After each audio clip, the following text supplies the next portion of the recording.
2, versículo 9. Versículo ahí en el Antiguo Testamento, solo para dar punto de referencia o punto de introducción a este mensaje. No es, el mensaje está centrado a Segunda de Reyes, pero nos sirve para el propósito de lo que quiero enseñarles en esta hora. Así es que, Segunda de Reyes, capítulo 2, versículo 9. Dice la palabra del Señor: cuando habían pasado, Elías dijo a Eliseo: pide lo que quieras que haga por ti, antes de que yo sea quitado de ti. Y dijo Eliseo: te ruego que una doble porción de tu espíritu sea sobre mí. Otra vez voy a leer la petición de Eliseo. Te ruego que una doble porción de tu espíritu sea sobre mí. Este es un texto que se usa mucho para hablar de la unción, del poder de Dios, de los dones espirituales. Es un pasaje que habla precisamente de esta manifestación del poder de Dios que hay en Elías. No solamente es el poder del Espíritu Santo obrando a través de Elías, no solamente es eso, sino que también es el poder de Dios que transforma la vida de Elías, que hace que la vida de Elías sea distinta, sea diferente, se mueva en el poder de Dios, actúe en el poder de Dios, haya convicción en el corazón de Elías. Recordemos quién era Elías. Elías es un profeta de Dios. No se dice mucho acerca de él, solamente se dice que Elías era tisbita y olvídate de lo demás de Elías. Es decir, a mí me llama mucho la atención que Dios usa a las personas no famosas o no reconocidas para hacer algo extraordinario. Elías es un hombre del que no sabemos mucho, solamente que era un hombre temeroso de Dios. Y sus orígenes, ni su historia, ni sus antepasados, nada. No nos cuenta nada del pasado de Elías, porque lo que cuenta es el presente de Elías y lo que viene en el futuro de Elías. Así es que, bien, Elías hace milagros, hace señales, hace prodigios, se vuelve un profeta muy temido en la nación de Israel por las cosas que había hecho Elías. El hecho de que Elías diga: por mi boca no lloverá, y no llueve, eso ya es para el pueblo de Israel. Oye, ¿por qué no está lloviendo? Pues porque Elías dijo. Oye, pero ya llevamos 2 años. Sí, pero Elías dijo que no iba a llover, hasta que él dijera otra vez que iba a llover. Entonces, y no llovió. Y en todo el tiempo que no llovió, el pueblo de Israel, cada vez que venía la temporada de sembrar, y sembraba, y la semilla se le perdía porque no llovía, el pueblo recordaba: fue porque Elías lo dijo. Y entonces queda ahí un testimonio de que no es que Elías tuviera en sí mismo la palabra, la capacidad, el poder, la autoridad para declarar una palabra y que esta palabra se cumpliera, sino que el respaldo de Dios en la vida de Elías era lo que hacía que lo que Elías dijera sucediera. Entonces, este testimonio de este poder, de esta unción que está sobre Elías, ahora, no es alguien improvisado que surge de la nada y de repente se para a predicar y empieza a levantar la voz. No. Es un hombre de Dios, es un hombre que teme a Dios, es un hombre respaldado por Dios y que es enviado para este tiempo y esta época en que la nación de Israel había desviado su corazón de Dios, había apartado su corazón de Dios y no quería más saber de Dios. Era más fácil para el pueblo de Israel ir y presentar una ofrenda, un sacrificio ante Baal, ante Acera, los dioses paganos, por cierto, impuestos en gran manera por la reina Jezabel, que se había casado con el rey Acab, y esta reina venía de descendencia pagana y es la que impone en Israel templos, sacerdotes, rituales, fiestas paganas, y el pueblo de Israel decía: bueno, pues si la reina lo hace, pues vamos a hacerlo. Si el rey dice que está bien, pues vamos a hacerlo. Y no había profeta en ese momento. Y surge Elías. Y cuando aparece Elías, confronta al rey y le dice: lo que estás haciendo está mal, no es correcto. Ay, no, pero yo soy el rey. Pues serás muy el rey, pero por mi boca no va a llover. Y hasta que vuelve a aparecer Elías en escena después de 3 años y medio, después de que vuelve a aparecer Elías, ahora el pueblo ya sabe quién es Elías. Y esto es lo que a mí me parece interesante respecto a Elías, que nadie lo conocía, hermanos. Nadie sabía que era un profeta. Pero cuando habla del profeta y Dios respalda la voz del profeta, la gente sabe que el profeta habló. Y entonces ahora que vuelve a aparecer Elías y desafía a los profetas de Baal y les dice, a ver, ¿ustedes tienen un Dios? Sí, pues yo también, y mi Dios es verdadero. No, pues que el de nosotros también. Pues vamos a ver de qué cuero salen más correas. Vamos a ver si es cierto que tu Dios es verdadero o que mi Dios es verdadero. Y los desafía a una demostración del poder de Dios. No es una demostración del poder de Elías, es una demostración del poder de Dios. Porque dice Elías, vamos a clamar, ustedes a sus dioses y yo a mi Dios. Y el Dios que responda, ese es Dios. Pero mire, no solamente Elías dice ese es Dios y ya. No, ese es Dios sobre Israel. Para que todos los que estaban ahí presentes se dieran cuenta de que estaban mal, que estaban adorando a un Dios equivocado. Entonces Elías hace este encuentro, hace lo del altar, ya conoce usted la historia, los profetas de Baal oran y oran, se tasajean, gritan, y Elías le dice, pues grítenle más fuerte porque ha de estar durmiendo, está ocupado. O se fue de vacaciones, ¿no? Es un mal momento para buscarlo. Y entonces ya se termina el tiempo, le queda poco tiempo, Elías está por terminar la tarde. Y recordemos que allá no había luz eléctrica, no había reflectores, no había cámaras, no lo iban a televisar el evento. Iba a suceder en vivo y en directo en ese momento con todos los que estaban ahí. Así es que urgía ya que terminaran los profetas, ok, dice Elías, se les acabó su tiempo, me toca. Y aquí se habían llevado horas. Entonces la gente dice, pues aquí no la vamos a amanecer con Elías. Porque esto ya terminó, ya es tarde, ya va a oscurecer. No, Elías, déjalo para mañana. Y dice, no me va a llevar mucho tiempo este asunto. Se llevó más tiempo en preparar el altar. Prepara el altar, pone las piedras, pone la leña, pone al animal. Y entonces dice, ¿saben qué? Como que esto está muy fácil. Vamos a ponerlo más difícil. Tráiganme agua. Y le dice Elías, pues hermano, tú oraste para que no lloviera. ¿De dónde nos pides agua? Tráiganme agua. Y la gente sabe que si el profeta dice, dice. Así es que no le vaya a hacer que le fuera a caer la maldición a alguno y dice, no, pues vamos por agua. Y traen agua, 12 cántaros de agua. Y llenan el altar, mojan el altar. Y el agua, Elías hizo una zanja alrededor del altar para que el agua que después de haber mojado el altar no corriera y se escurriera, sino que se quedara ahí rodeando el altar. Ora Elías y Elías hace una oración. Elías dice, Señor, yo estoy haciendo esto porque tú me lo pediste. ¿Qué necesidad hay de andar pasando por estos menesteres? Pero tú me mandaste. Señor, hazle saber a este pueblo que tú eres Dios. Estoy parafraseando la oración. Pero prácticamente lo que Elías está diciendo al Señor es, demuestra que tú eres Dios. Para que la gente que está aquí alrededor crea que tú eres Dios. Yo ya creo, yo ya sé que tú eres Dios. No me tienes que demostrar a mí que tú eres Dios. Pero hay mucha gente que no cree. Y entonces Elías ora, cae fuego del cielo, el fuego consume el altar, consume todo en el altar y consume el agua. Y la gente está sorprendida. Y entonces ahora sí dice, no, pues sí. Y dice la Biblia que hubo gran temor entre la gente que presenció este acto. A mí me llama la atención que Eliseo pida una doble porción del espíritu que tiene Elías. Y uno pudiera pensar inmediatamente, porque incluso la Biblia nos describe, que Elías, así a grandes rasgos y de manera concreta, Elías realizó 7 milagros, que son marcados visiblemente en la Biblia. Habrá hecho muchos más quizás, pero con respecto a esto de la doble porción, me interesa mencionar que hizo 7 milagros Elías, que fueron visibles. Cuando Eliseo vive y recibe esta doble porción del Espíritu de Dios, ¿cuántos milagros creen que hizo Elías? Sí, Eliseo, perdón. ¿Cuántos milagros creen que hizo? La Biblia nos cuenta de 13 milagros mientras estuvo vivo. Pero cuando murió, sus huesos levantaron un muerto. Así es que hizo 14 milagros.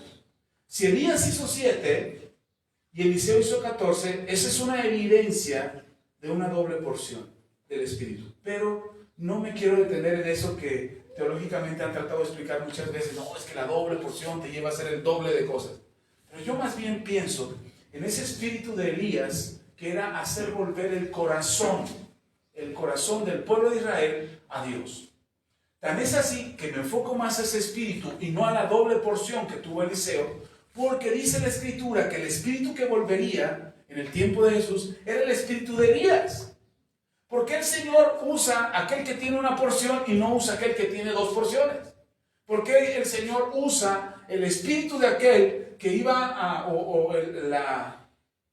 Cuando hablo del espíritu no estoy hablando de que era el fantasma de Elías, para que no vaya a pensar, ay, andaba el fantasma de Elías, o la presencia de Elías. No, hermano, era el carácter, era la instrucción, era el deseo, era el propósito que tenía Elías, que era hacer volver el corazón de Israel a Dios. Y ese mismo espíritu, ese mismo propósito, ese mismo designio es el que iba a venir cuando Jesús apareciera, cuando el Mesías apareciera, con la anticipación de aquel que vendría delante del Mesías, que era el que enderezaría las sendas del Señor, el que tendría el espíritu de Elías.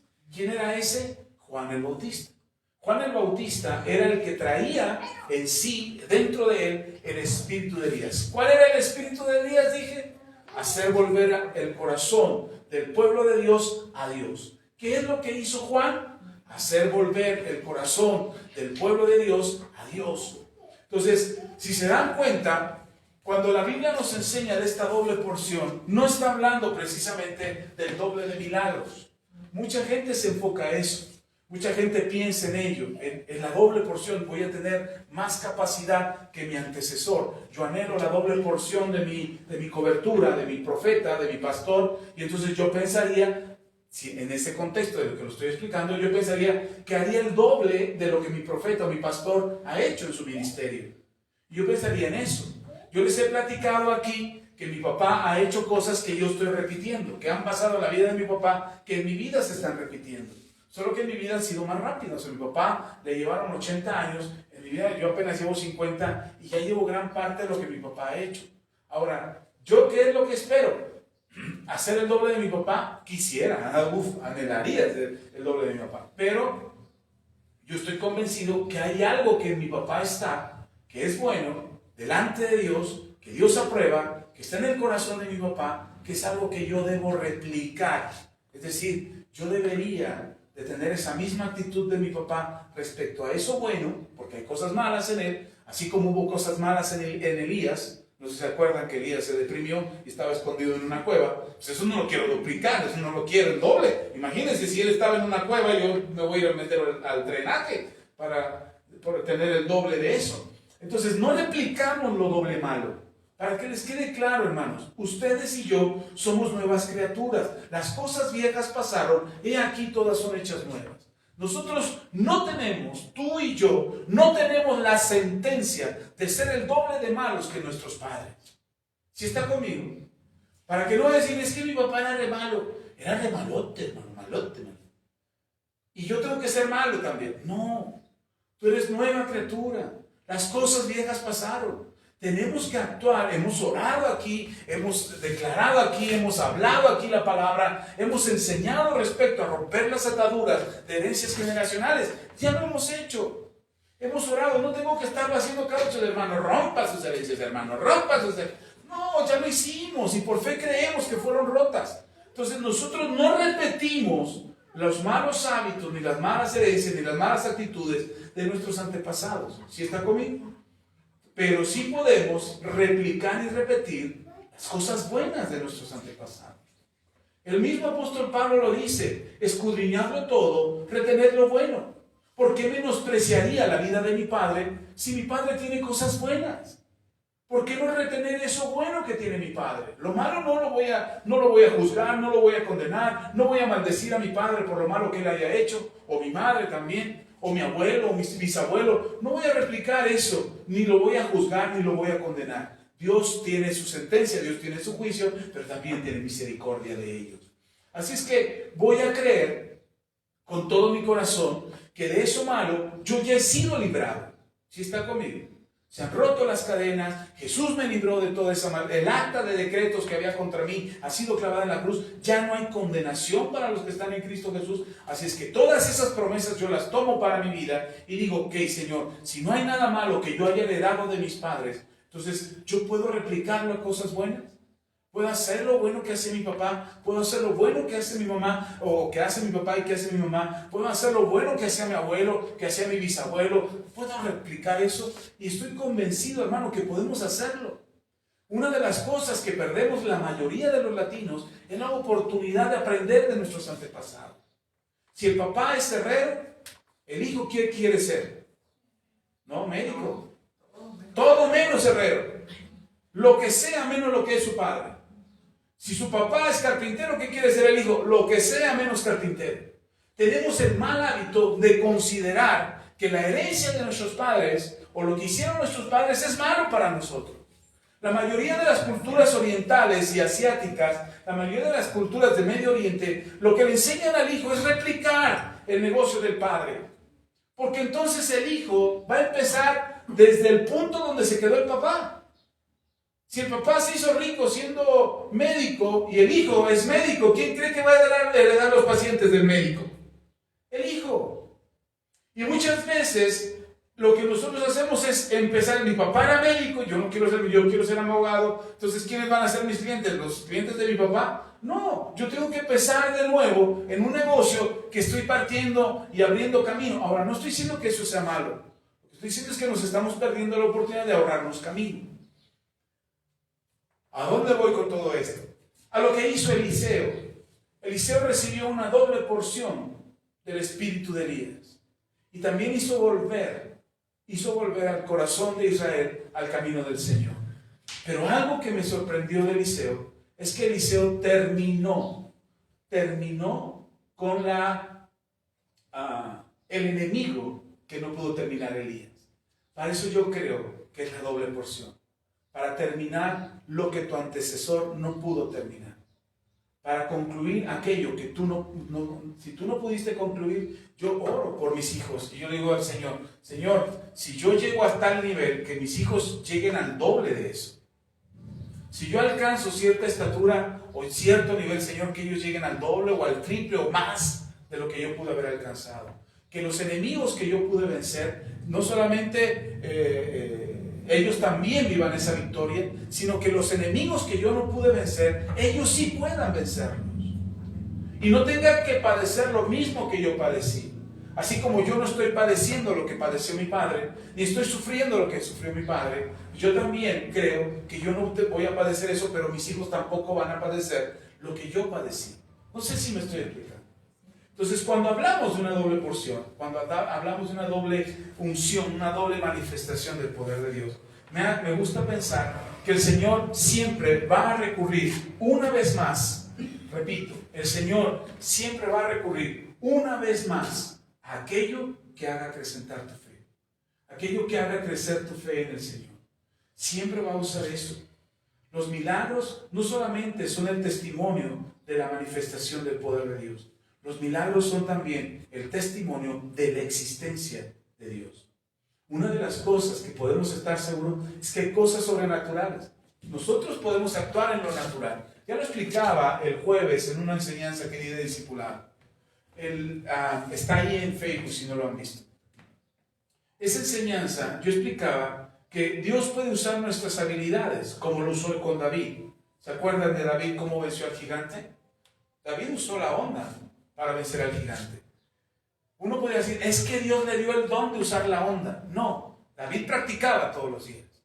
Tarde, mañana y noche, todo el tiempo estaba practicando con la onda. Usaba la onda para todo, para tumbar frutas, para cazar, para lo que fuera, para defender el ganado de su papá, para todo usaba la onda. Hasta que se volvió un experto en la onda. Era un chavo de onda, pues.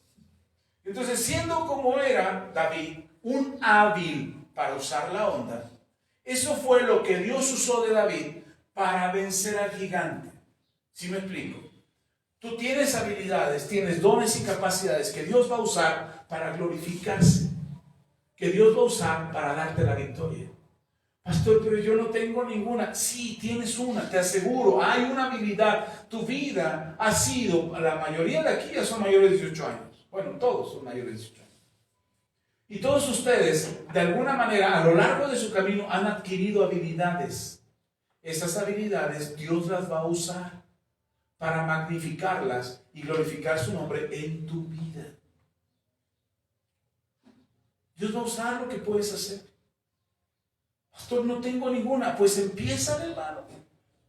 Empieza a practicar con la onda. Empieza a practicar con la escoba. Empieza a practicar con lo que tienes. Si tienes un negocio, empieza a hacer mejor tu negocio. Si tienes si te dedicas a algo, un oficio, y ese es tu oficio, empieza a manejar tus habilidades, porque Dios va a usar y va a potenciar esas habilidades que tienes. ¿Sí me explico? Entonces Dios puede usar en lo sobrenatural tus habilidades para algo más extraordinario de lo que tú podrías alcanzar por tu cuenta. ¿Sí me siguió? Ok. Pero que hay de aquellos que dicen, pastor, pero yo no tengo ninguna habilidad. O mi habilidad no me es suficiente. O mi habilidad no está en el área. Por ejemplo, yo soy bueno para escuchar. ¿Eso de qué me puede servir? ¿Cómo me puede hacer prosperar eso? O pastor, yo soy bueno para orar. Yo me levanto todos los días a las 3 de la mañana y oro por 3 horas seguidas sin parar. ¿Eso en qué me puede servir? ¿Cómo puedo ver un fruto de parte de Dios? Ok. Esas cosas que no son habilidades o capacidades que nos permitan promocionarnos, multiplicar nuestros bienes, prosperar, esas habilidades, ahí es donde Dios interviene de manera sobrenatural, aún sobre tus habilidades.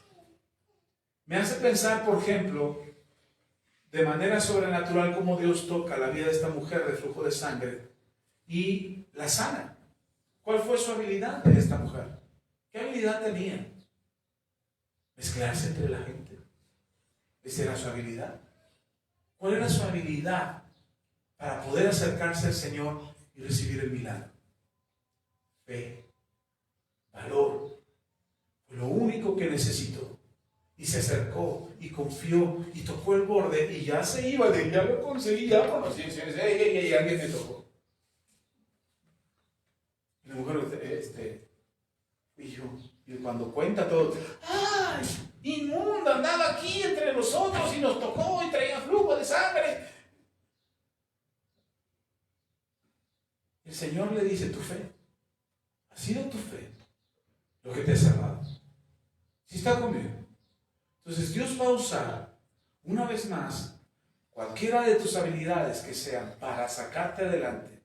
Y si tú dices, pastor, de a tiro, ahora sí, no tengo ninguna.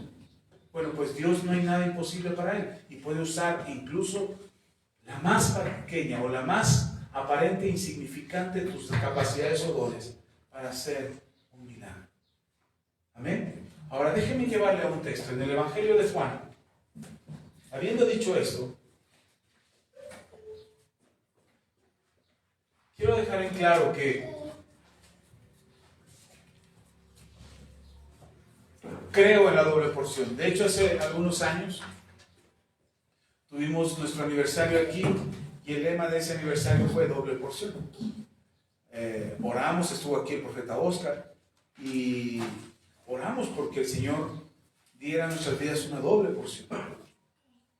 Y estoy hablando de hace algunos años. Y haciendo un recuento desde esos años para acá, yo dije, Señor, en aquellos años éramos más del doble de lo que somos ahora. Y pareciera que en lugar de ser el doble, nos hicimos la mitad. Entonces pareciera que en lugar de esperar el doble de la porción del Señor, pareciera que recibimos la mitad. Y yo meditaba en esto y el Señor ponía algo, una palabra en mi corazón.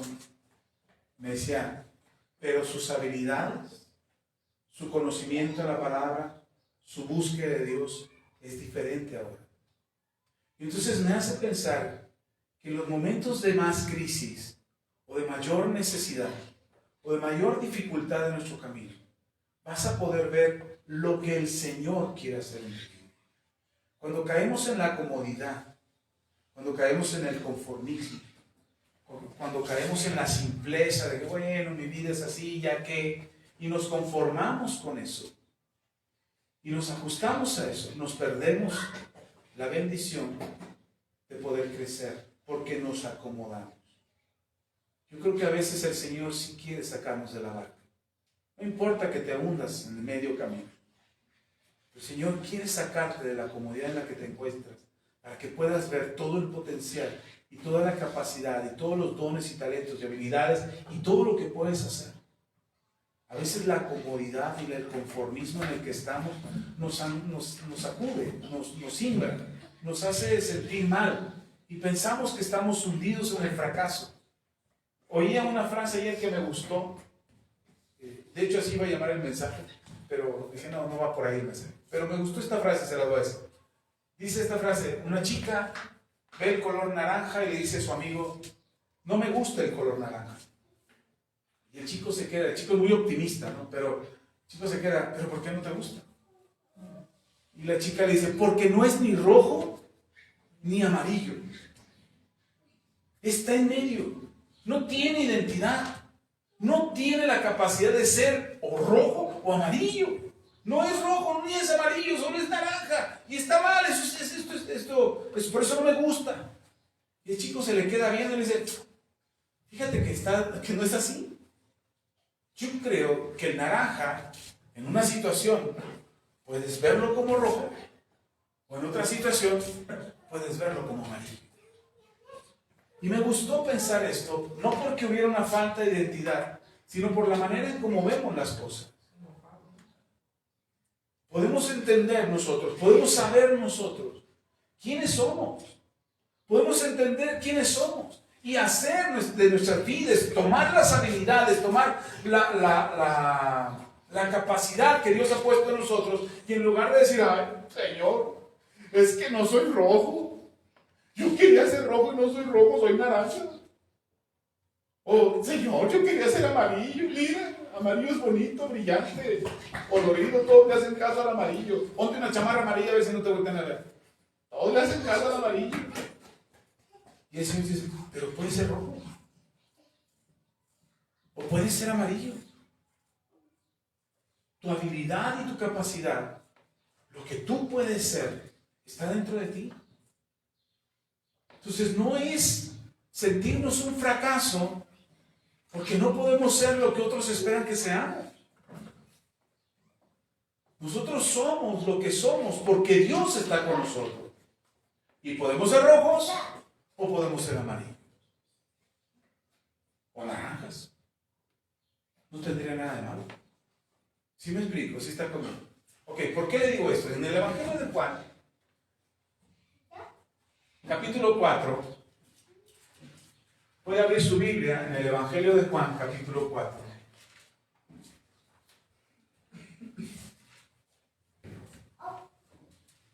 Y vamos a leer del versículo 43 al 54. Dice la palabra del Señor.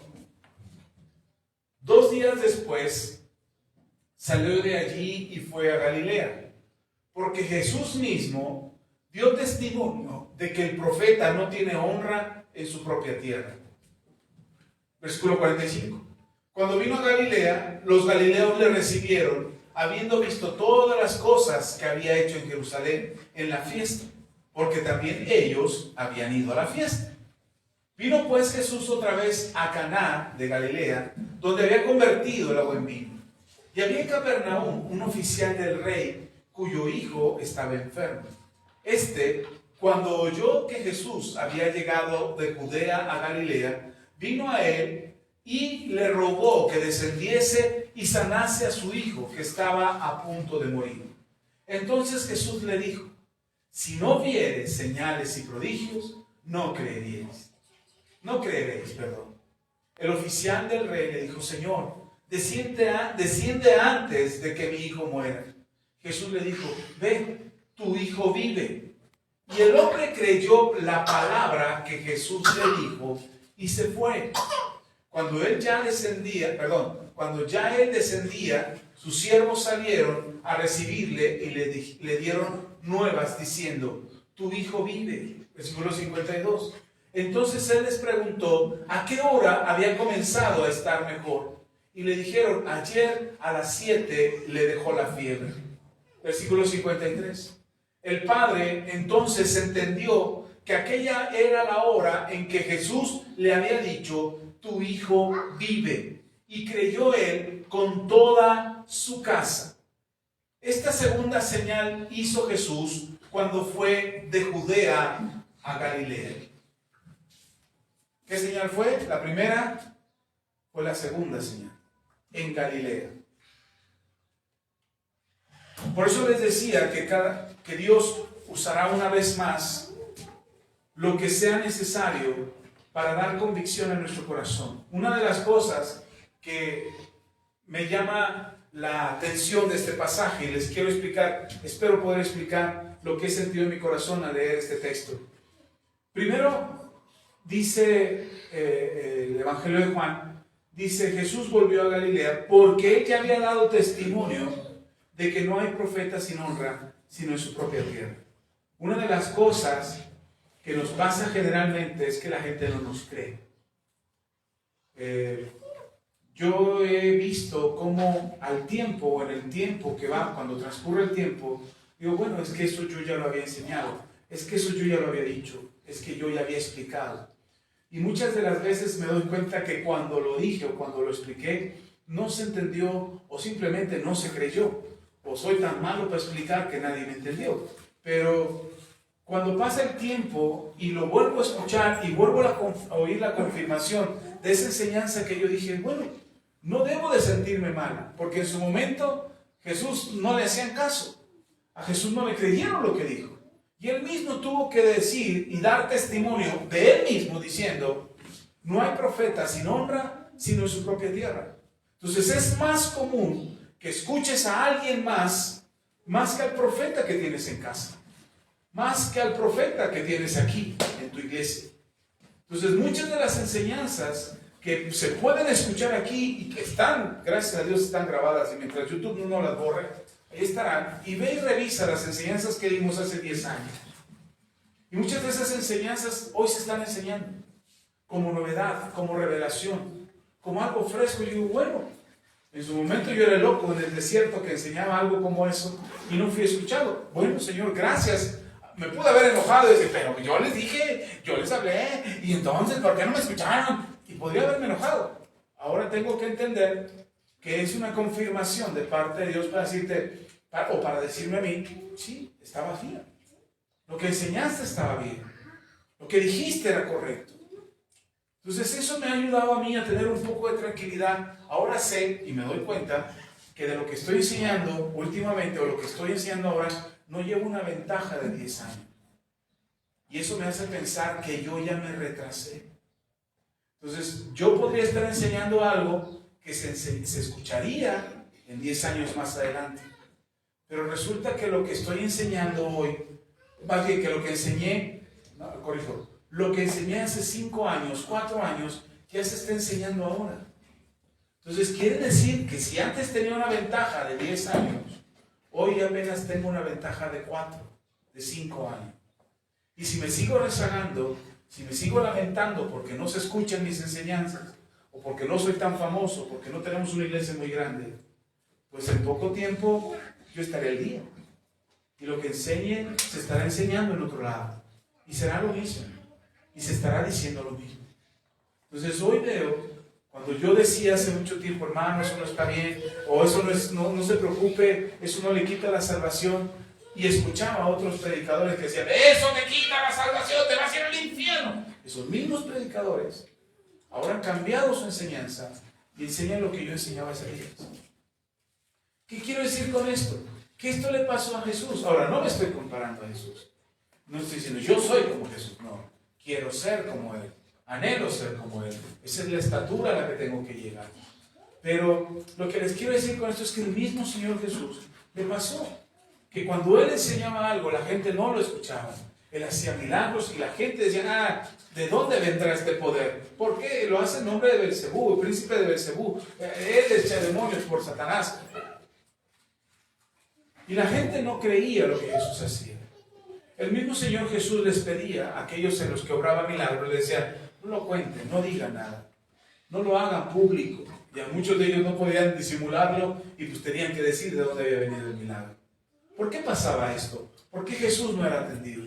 Y una de las cosas es porque no había llegado todavía el tiempo de que todas las señales se acomodaran para que creyeran en Jesús. Ni tampoco se acomodaban todas las cosas para que las personas vieran lo que Dios estaba haciendo. ¿Por qué? ¿O para qué pasa esto? Antier lo comentaba con mi esposa. Una de las cosas que tenía Pablo es que Pablo sabía que no podía vanagloriarse de todo lo que sucedía en él y de todo lo que él hacía. Es decir, Pablo, él mismo reconocía que había algo, había un aguijón puesto por Satanás en su vida, y que Pablo, cuando oró al Padre, le dijo: Señor, quítame este aguijón. El Padre le dijo: no, Pablo, porque en tu debilidad mi poder se perfecciona. En ese mismo pasaje, Pablo dice: yo tengo un aguijón de parte de Dios para que no se me suba a la cabeza todo lo que yo hago en nombre de Dios. La revelación que tengo, las enseñanzas que tengo, los milagros que hago, las cosas que hago, todo lo que realizo en el nombre del Señor podrían encumbrarme a mí como alguien poderoso. Dice Pablo: yo no soy ese poderoso, porque yo sé reconocer que tengo un aguijón, que soy débil. Yo sé reconocer que ese aguijón no me permite a mí vanagloriarme de un superpoder en mi vida. Así es que a veces, estas dos cosas en un contexto personal. Una, no ser reconocido como profeta o no ser reconocido como alguien que tiene el respaldo de Dios. Y por otro lado, saber que tienes un aguijón. Cuando tú unes estas dos cosas, te das cuenta que Dios es el que obra en ti. Pablo reconoce que no es Él el que obra con poder y con gloria y que hace señales y prodigios, ni tampoco es Él el que tiene la revelación. No es por Él, porque se puso a estudiar mucho la Biblia y ahora que ya estudió, se fue a 3 institutos bíblicos, hizo maestrías, doctorados, y ahora con todo ese conocimiento puede leer la Biblia y tiene revelación. Pablo reconoce, él mismo dice: no sé si en la carne o en el espíritu. Habla de él mismo en tercera persona. Hay un hombre que tuvo esta revelación de parte de Dios. Yo mismo no sé lo que tuve de parte de Dios, si en la carne o en el espíritu, pero sé que tengo esta revelación. O sea, no podría decir: hermano, me puse en un ayuno de 40 días y 40 noches y ahí el Señor me habló y me reveló. No, Pablo dice: no sé ni cómo fue. No sé ni cómo fue. El asunto es que sé que tengo una revelación de parte de Dios, la cual creo. Y esa es la parte medular del asunto. Todo lo que Pablo experimentó y todo lo que Pablo vivió, lo vivió porque creyó en el Señor. El problema con nosotros es que dudamos. Yo no quiero caer en el extremo ni de fomentar en sus corazones el hecho de que: hermano, crea en usted mismo y háblese usted mismo y diga. No, hermano, porque eso se tergiversa. Y al rato andamos haciendo unas doctrinas bien raras del cristianismo. Pero lo que sí le puedo decir es que tienes que creer lo que Dios ha hablado acerca de ti. No para que te empoderes, o no para que te enseñores, o no para que presumas. No, para que creas que Dios ha hablado respecto a tu vida y va a hacer algo extraordinario con tu vida. Pastor, pero lo que veo es pura calamidad. Sí, ese es el aguijón. Esa es la parte que nosotros con la que tenemos que lidiar y luchar todo el tiempo para decir: ok, mis ojos están viendo esto, pero mi fe me dice que eso no va a ser para siempre. Oye, tú llegas con tu familia, con los hermanos de la iglesia: mi vida va a cambiar. Dices: ay, hermano, ay, hermana, ¿a poco cree que su vida va a mejorar? ¿A poco cree que su matrimonio va a mejorar? ¿A poco cree que sus finanzas van a sanar? ¿A poco? No, hermano, usted ya está, ahora hasta frases espirituales les dicen, esas frases famosas espirituales que dice: el que nace para maceta, no pasa del corredor. O el que nace para tamal, del ciervo le caen las hojas. O sea, ya usamos cosas como si fueran leyes. No es cierto, hermano. El que tiene la última palabra es el Señor. Y entonces el Señor regresa a Galilea, y ahora cuando está en Galilea, Él sabe y lo ha confirmado y lo ha dicho. El mismo Juan lo vuelve a decir. Jesús dio testimonio de que no hay profeta sin honra sino en su propia tierra. ¿Por qué Jesús regresa a un lugar donde muy probablemente no sea honrado, no sea reconocido como el profeta de Dios que es, no sea reconocido como el maestro que es, no sea reconocido como el Mesías, que es más todavía? ¿Por qué Jesús regresa ahí? Porque hay personas que están esperando el milagro.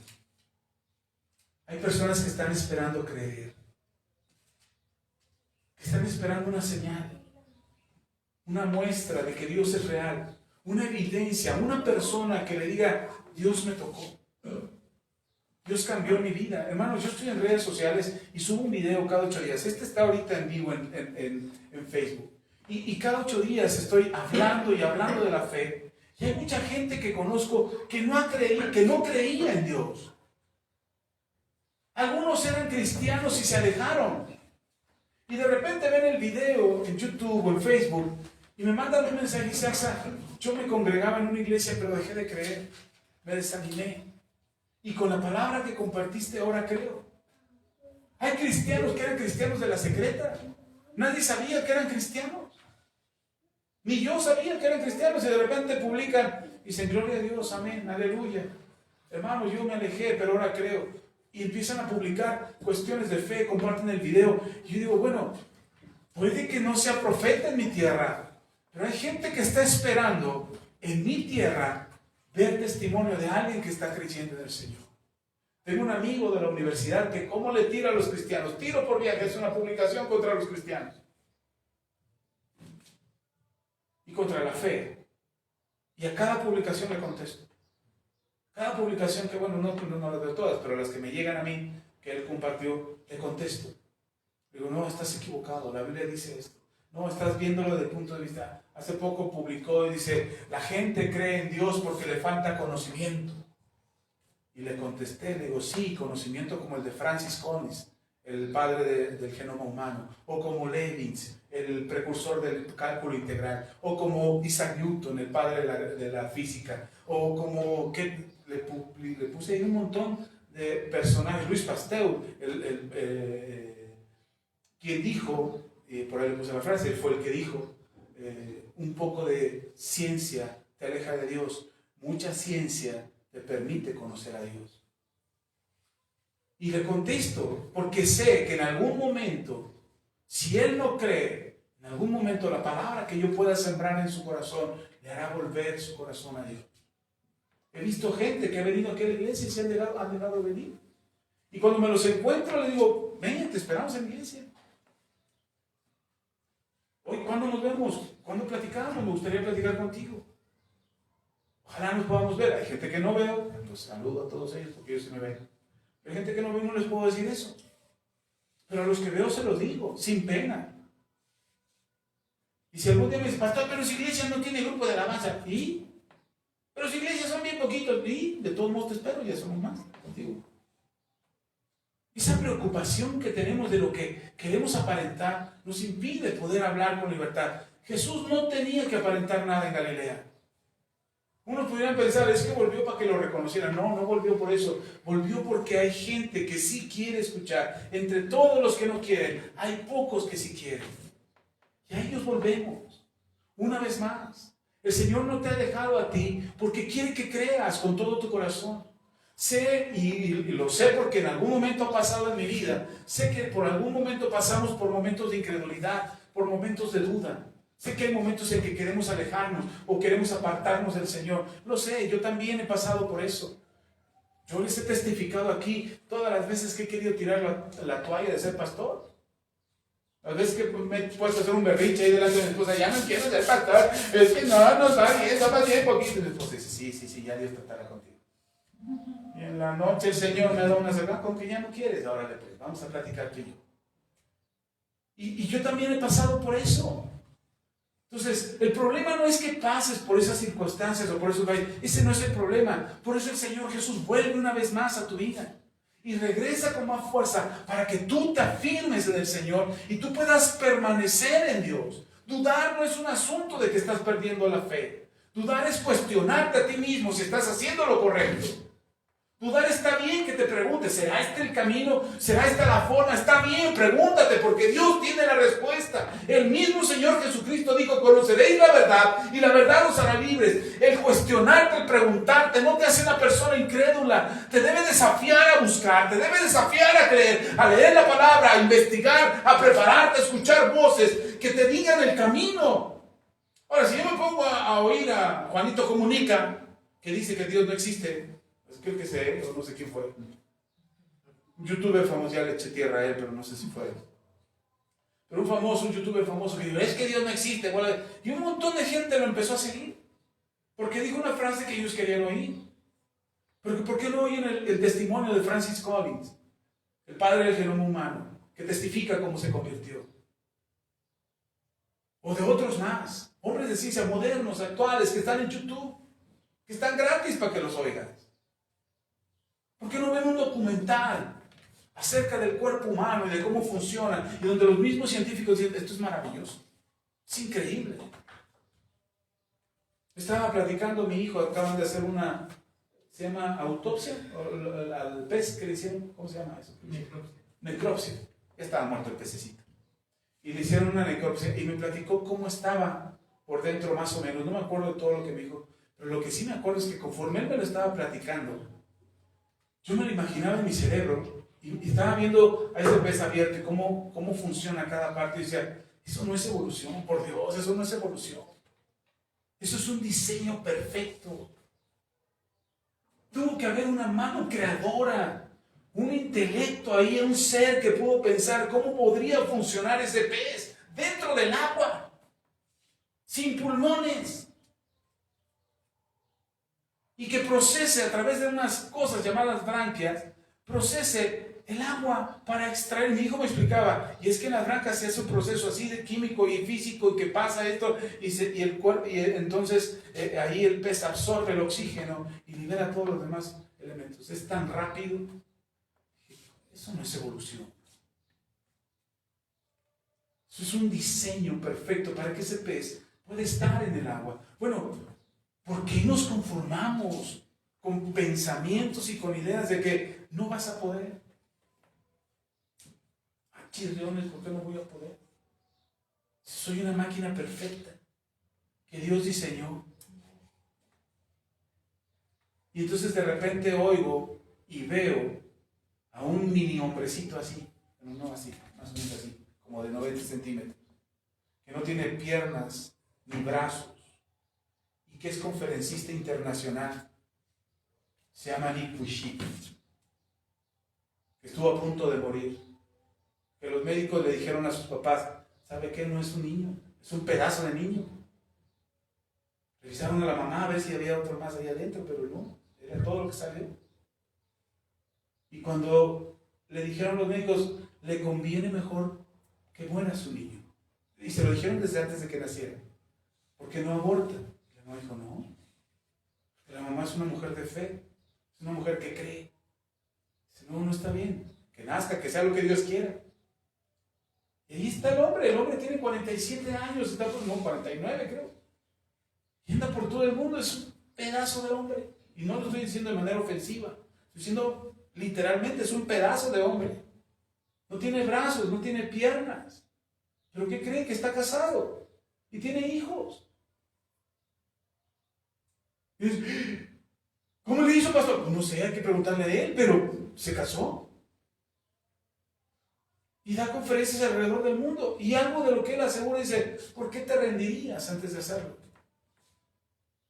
¿Por qué pensarías que no puedes antes de hacerlo? Es un hombre de fe, es un hombre que transmite la fe y que enseña la fe y que anda dando conferencias, principalmente a adolescentes, porque es una etapa en que la depresión abunda y la ansiedad abunda y los adolescentes se pierden en el camino. También la debería dar con adultos, porque a algunos también les pasa. Pero ¿por qué pensar que Dios no puede usar tu vida? Jesús no regresa a Galilea para demostrar que Él es Dios, que Él es poderoso, sino que Él regresa porque Dios quiere tocar la vida de otros ahí, que necesitan ser tocados. Yo sé que las cosas que pasas, o por las cosas por las que te acontecen, las situaciones por las que vives, a veces no son las más agradables. Pero una cosa estoy seguro, Dios no te ha dejado. Dios no te ha dejado. Te doy otra noticia, no te dejará. Así es que Él va a obrar en tu vida. Y va a tocar tu vida, y va a tocar a tu familia, y va a tocar a tus hijos. Cuando veo a sobre todo jóvenes que han dejado de venir aquí a la iglesia. Hace poco me encontré una parejita, los saludé, se me quedaban viendo con miedo porque no habían venido a la iglesia. Se me quedaban viendo con vergüenza, así como diciendo, ¿dónde me escondo, pastor? Pero no tienes donde esconderte.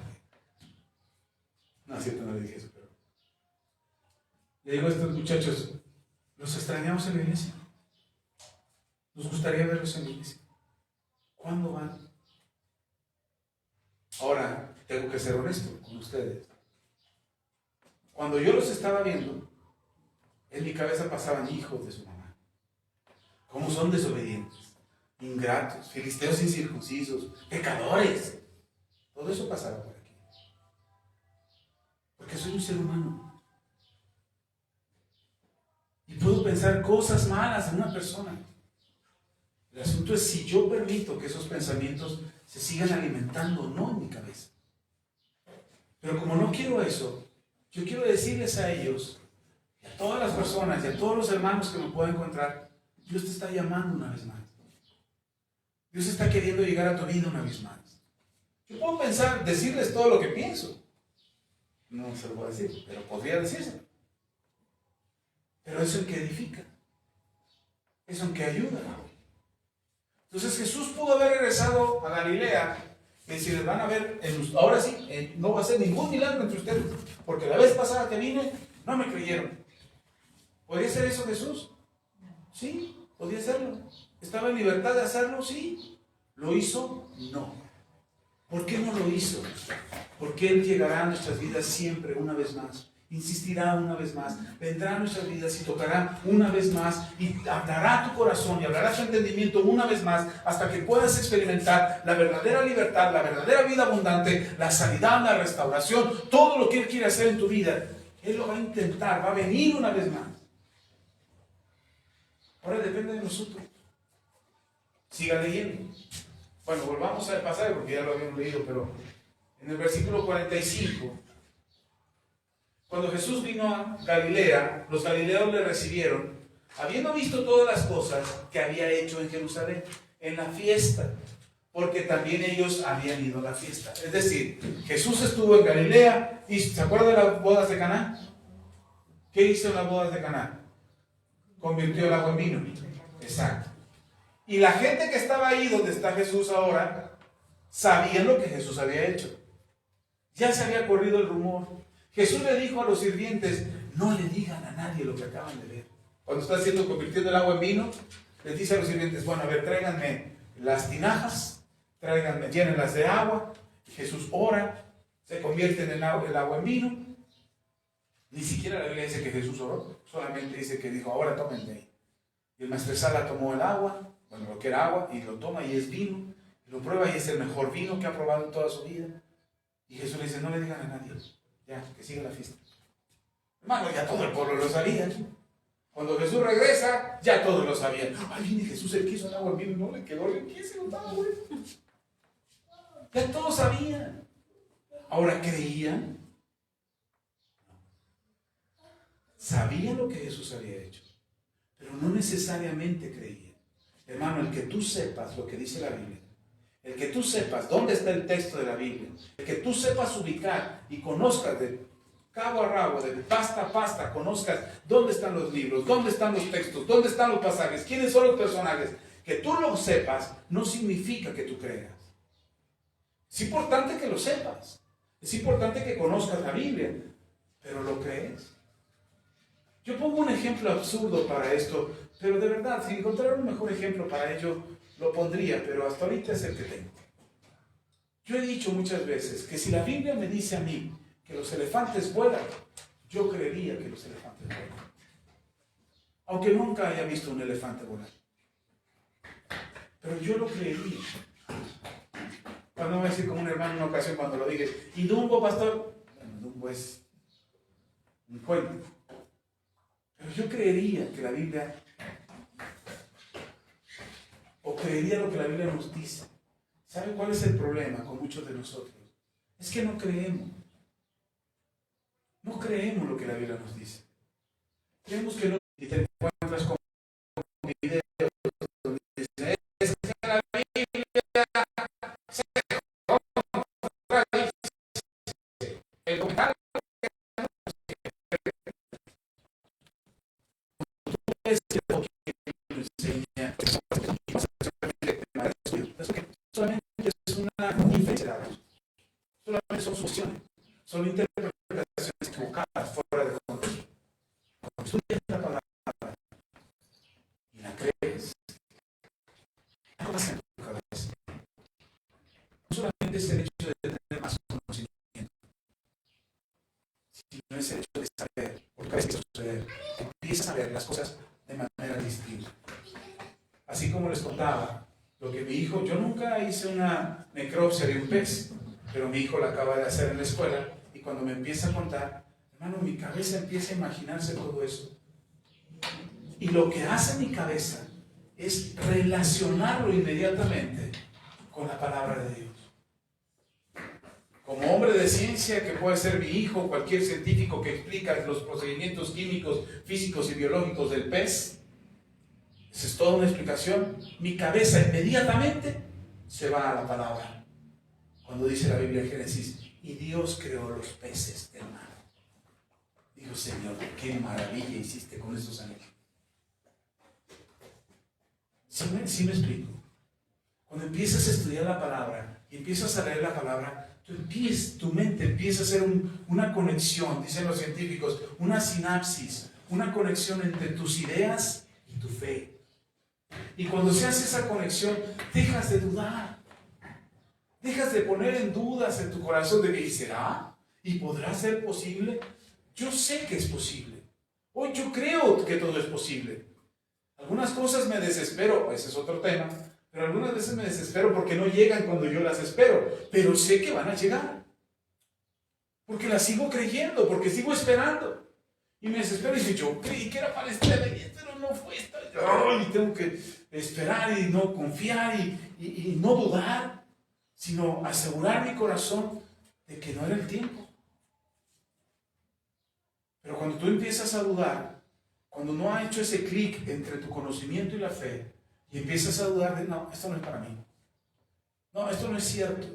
No, me mintieron. No, esto no es verdad. Esto no se cumplió. Empiezas a dudar. En lugar de dar la posibilidad de la fe y la esperanza para esperar que el milagro suceda. La gente había visto el milagro de Jesús. Pero no todos creían. Todos lo habían visto, pero no todos creían. Y a veces nosotros creemos en ese sentimiento de que, ay, sí, Dios hizo un milagro. Ah, pero quién sabe si lo haga bien. ¿Cuál es la diferencia? ¿Eres de Marte? ¿Eres de Venus? ¿Eres un bicho raro? ¿O por qué Dios no haría lo mismo que ha hecho en otro?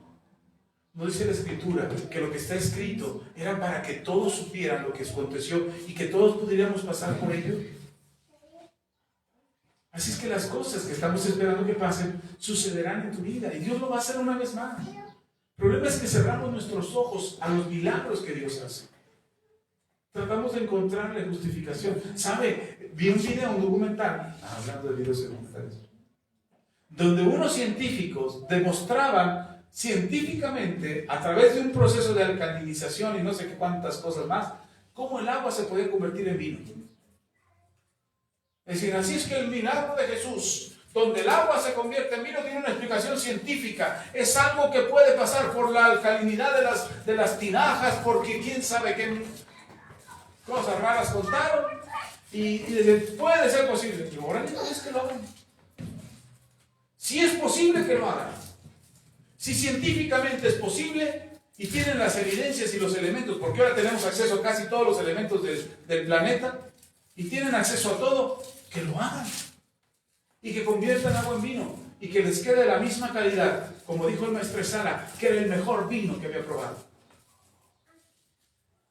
Órale, que lo hagan. ¿Sabe qué no lo hicieron? Solamente dieron la teoría de que era posible. Bueno, eso es lo posible. Eso es lo que Dios hace. Dios no hace magia, hermano. Dios no hace alquimismo o alquimia. Dios usa los elementos que hay y hace lo que tiene para hacer. ¿Se acuerda de la alimentación de los 5,000? ¿Qué dijo Jesús? A ver, júntenmelos a todos en montones de 10, que voy a orar para que les aparezca una torta en la panza, ahí en la mano. ¿Esto oró Jesús? No. Dijo, ¿qué no trae nada? No, Señor, no hay nada. Señor Jesús, ya yo creo que andaba buscando en las higueras, los árboles que había por ahí, a ver si había algún árbol frutal para tomar algo y multiplicarlo.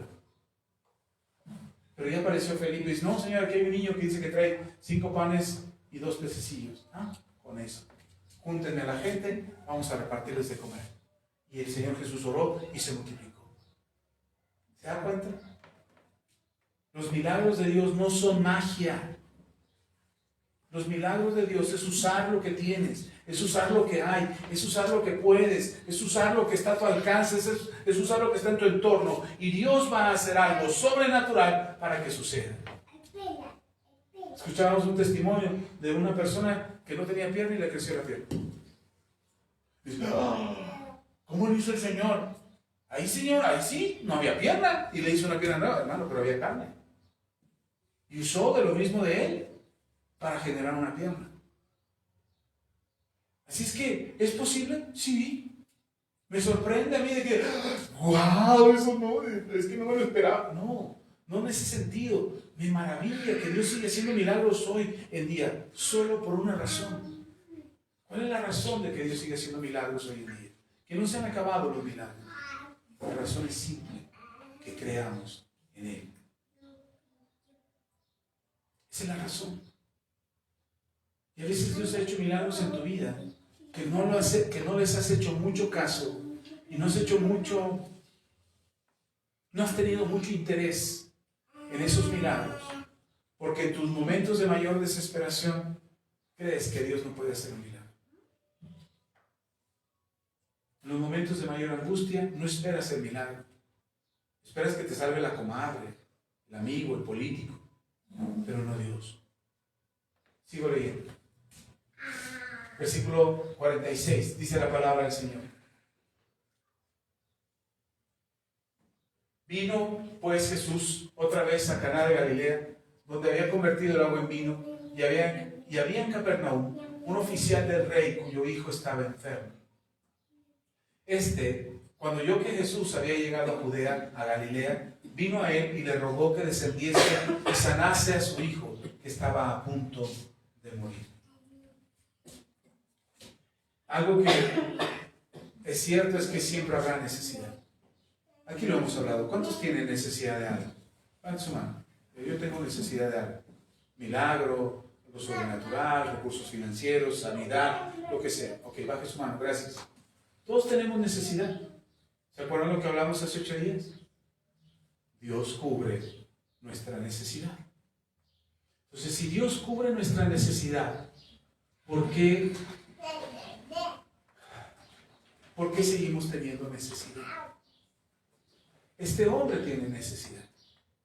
¿Por qué Dios simplemente no sanó a su hijo en lugar de esperar a que muriera?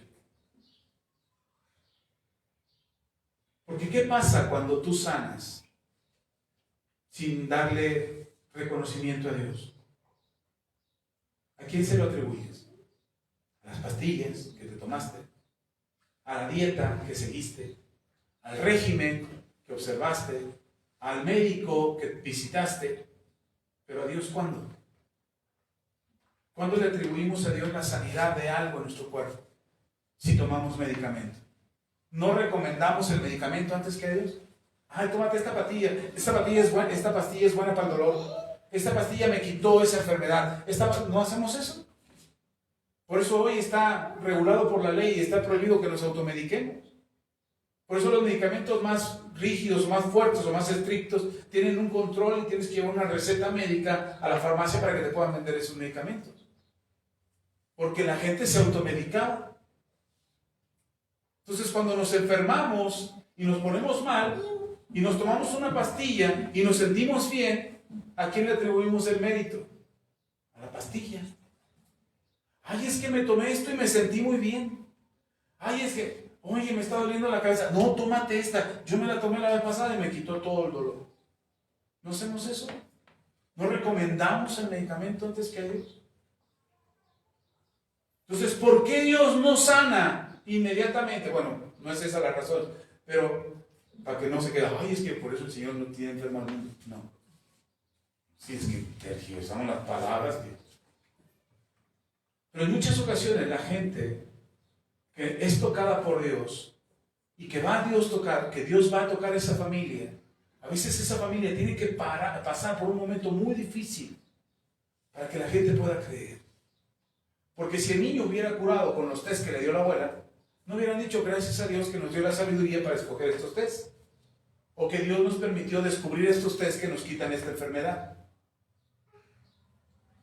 Hoy la ciencia médica le atribuye más mérito a la medicina que a Dios y el conocimiento. Hoy los médicos dicen, no, es que la medicina es la que cura. ¿De dónde viene la medicina? De los elementos de la tierra. A ver que produzcan una plantita. No pueden producir las plantas. Necesitan un origen. Y nosotros no creemos eso, nosotros nos vale. No nos importa, decir, ay sí, pastor, pero pues a mí deme un desenfriolito y con eso se me quita.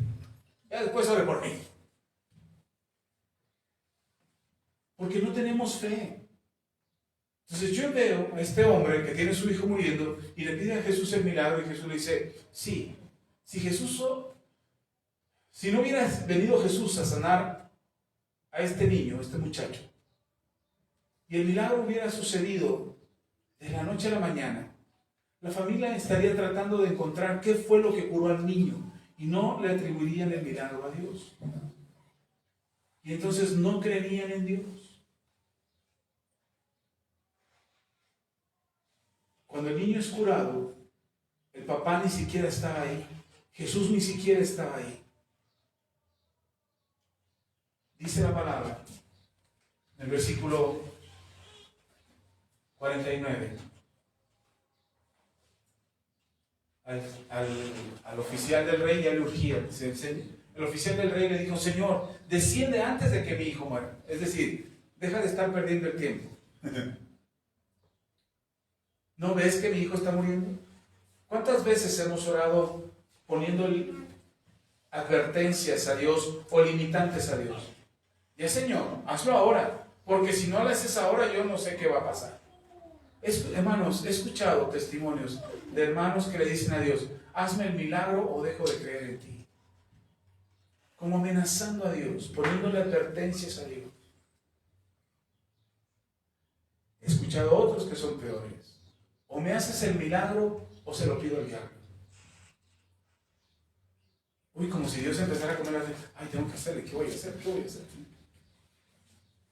¿Sabe qué? Dios vendrá una vez más a esa persona para que se arrepienta. Una vez más. Una vez más el Señor tendrá misericordia de esa persona para que no se entregue a las fuerzas del mal. Una vez más el Señor vendrá a tu vida y a mi vida para que creamos. Una vez más.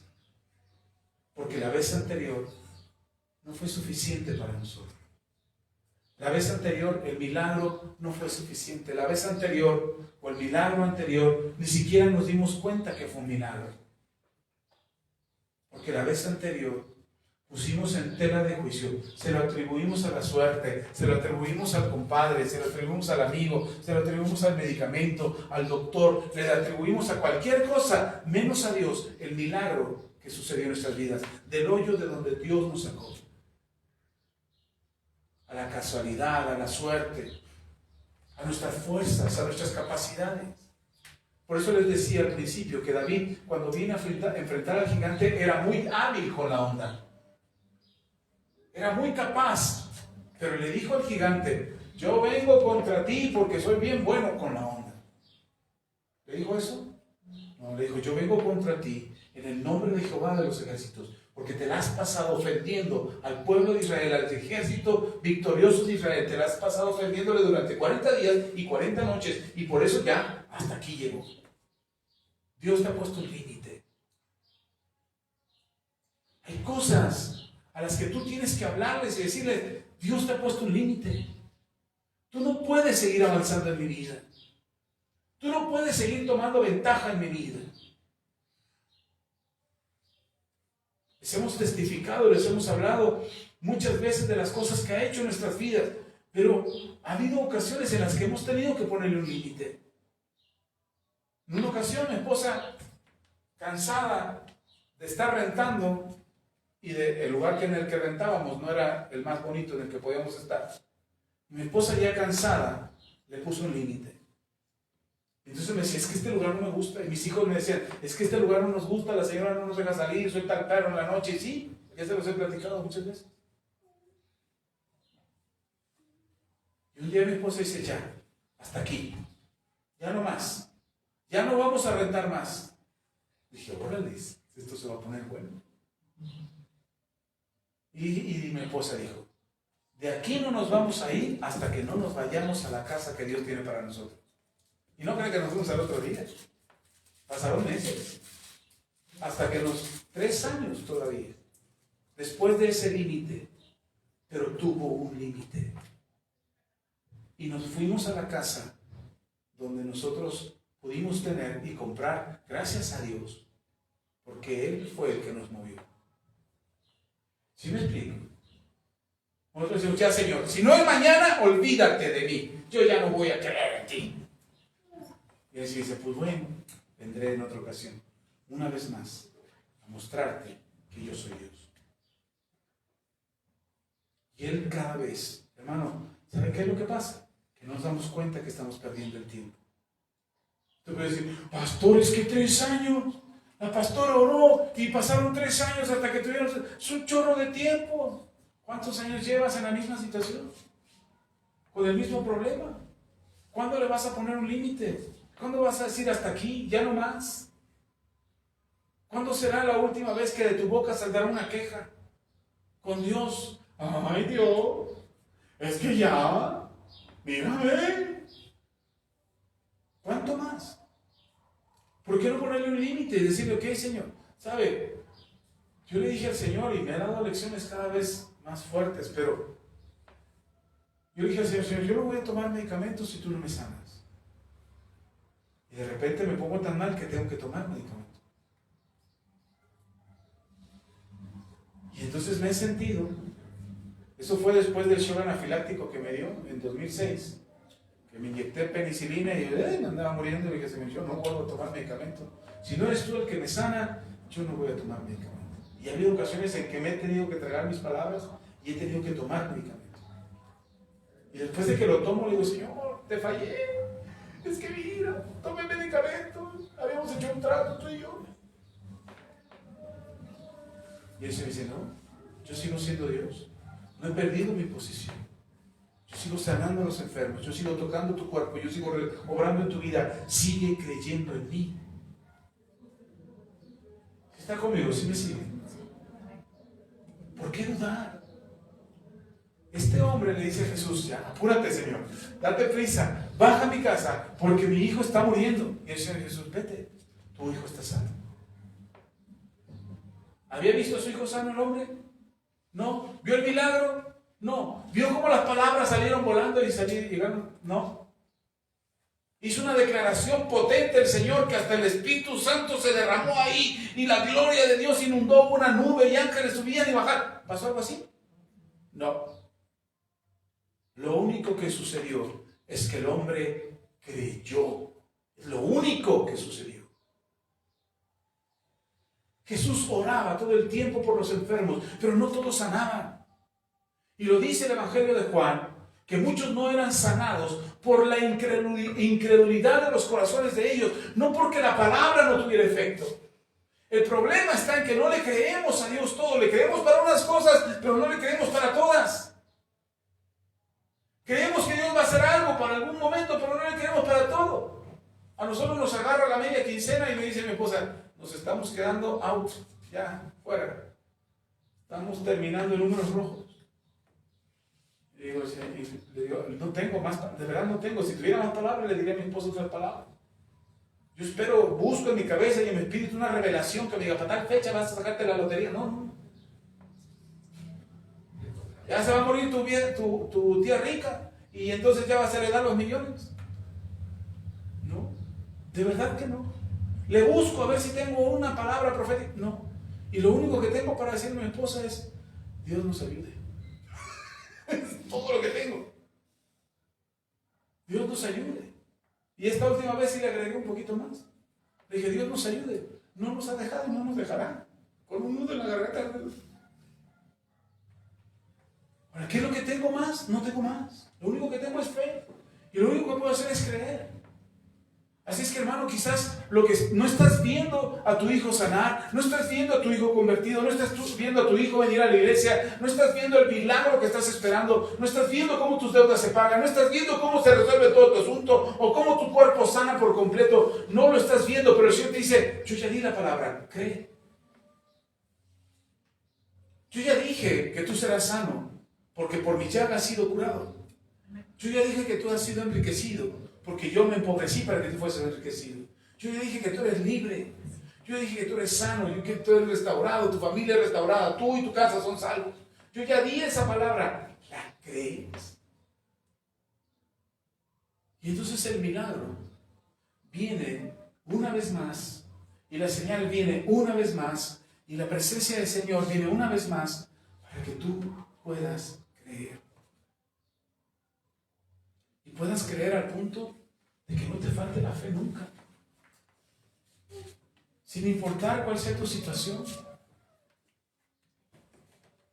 Sin importar qué sea lo que estás pasando. O qué es lo que dice el diablo respecto a tu vida.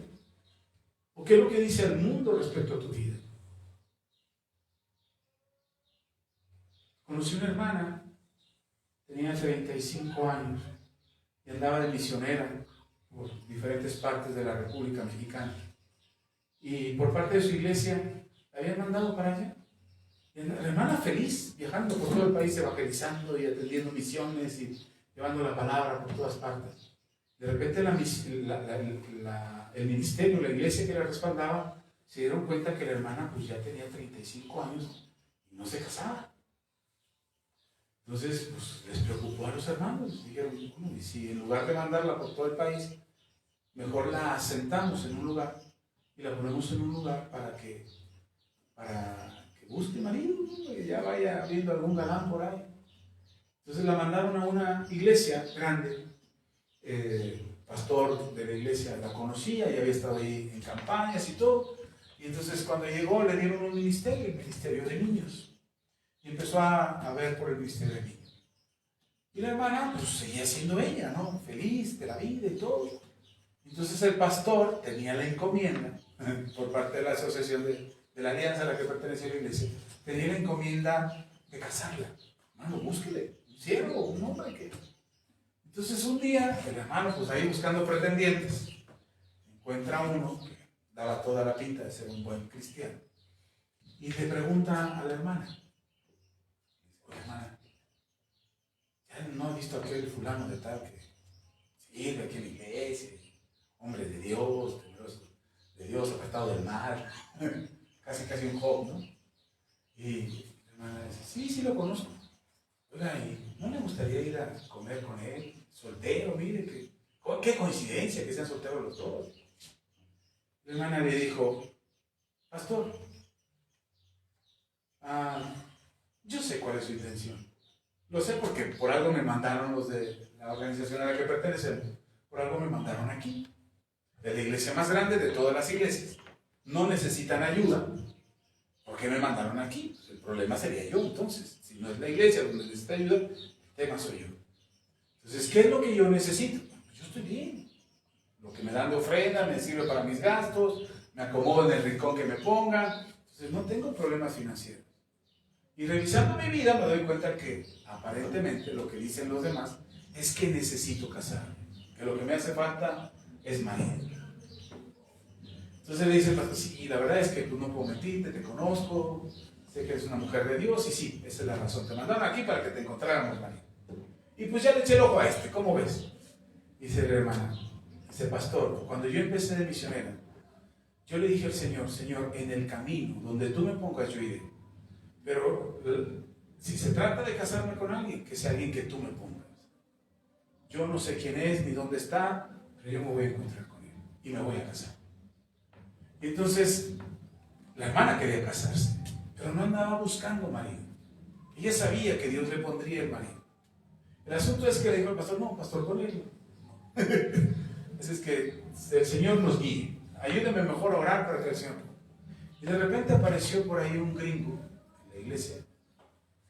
Un gringo de 50 años, soltero, que le andaba pidiendo al Señor que le pusieran una mujer con cual casarse. El hermanito de este evangelista internacional llevaba 30 años orando por la mujer con la que se iba a casar. Esta hermana llevaba menos años, 10 años quizás, orando. Y sus oraciones coincidieron en el cielo y encontraron eco en el corazón de Dios. Y resulta que todo se tuvo que acomodar para que este evangelista conociera al pastor de esa iglesia y esta hermana estuviera en esa iglesia en el momento oportuno, para que cuando él viniera se conocieran. Y coincidió porque ella fue la traductora, nada más de eso sirvió. Le tradujo al pastor que venía de evangelista, ella no le había echado el ojo, él tampoco le había echado el ojo. Se tradujeron, pero como la tenía que llevar a todos lados porque era la que le traducía, empezaron a conocerse y al año siguiente se casaron. Y la hermana testifica y dice: puede que esperes mucho tiempo para que el milagro de Dios suceda, pero lo que es cierto es que nunca dejes de creer. El secreto está en nunca dejar de creer y el milagro sucede. A veces nosotros tenemos prisa, como este papá que le dice a Jesús: mi hijo se está muriendo, ora, ya, desciende, ven ahora, este es el momento, si nos tardamos no vamos a llegar, mi hijo se va a morir. Y Jesús dice: sí, no vamos a llegar, la verdad, de aquí a que lleguemos hasta allá, tu hijo ya se murió. Pero para evitar que eso pase, desde aquí te digo, vete, tu hijo está sano. Tu hijo vive, no morirá.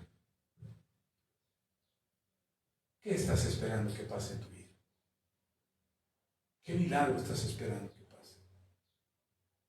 Creo que Dios ha puesto en mi corazón decirte una vez más: voy a venir y te voy a mostrar que yo soy Dios en tu vida, para que creas y mantengas tu fe. Amén. Vamos a orar. Padre, te doy toda la gloria, la honra y la alabanza. Gracias por tu palabra, porque tu palabra es verdad. Gracias, Señor, porque en ti no hay excusas, no hay razones, no hay argumentos que sean válidos para justificarnos a nosotros mismos en los momentos de incredulidad. Tú nos conoces bien y sabes muy bien cuando hemos dudado. Sabes muy bien cuando hemos renunciado a nuestra fe y sabes también muy bien en qué momento nos hemos alejado de ti. Cuando nuestro corazón se aparta, aunque estemos aquí y nuestro corazón se aleja. Hoy te pido con todo el corazón, te pido con todo el corazón que tú nos ayudes para que nuestra fe no nos falte. Señor, tú le dijiste a Tomás: bienaventurado eres, Tomás, porque viste y creíste. Pero más bienaventurados los que no vieron y creyeron. Hoy, Señor, aunque no hayamos visto la respuesta a nuestra oración, nuestra petición, como un milagro cumplido, como una obra sobrenatural tuya en nuestras vidas, ayúdanos a mantener la fe, a no dudar, Señor, a mantener nuestra fe y nuestra convicción en ti. Te lo pedimos, Padre, en el nombre de Cristo Jesús.